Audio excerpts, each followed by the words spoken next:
So yun guys, ganyan. Send nyo lang yung link na binigay ko. Tapos madidiretso na kayo dyan. Kailangan naka-download na yung apps ha. Tapos join.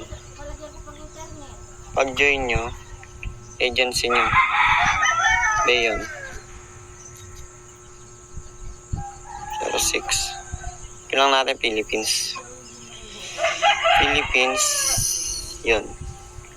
Tapos get code. Can receive OTP.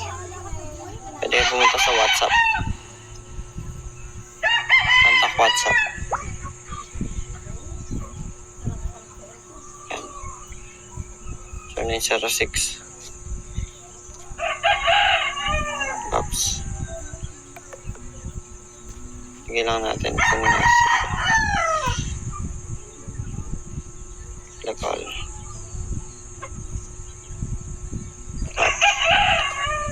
Okay. Paste. Yan. Tayin lang natin. Done. Password. Done.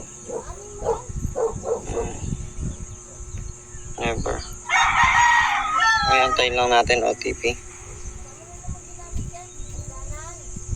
Tapos lalagay natin yung dyan. Yan, ibigay na. Pagbigay nyo dyan, lagay natin dito. Paste. Register. Tapos yung ID nyo sa apps, yung sinabi ko na kailangan naka-download na muna kayo. Dito nyo ilalagay yung ID nyo. Copy nyo na agad para di na kayo mahirapan. So yun guys, hanggang dito na lang. Sana natuto kayo. Tapos may agency na kayo. Yun lang guys. Bye.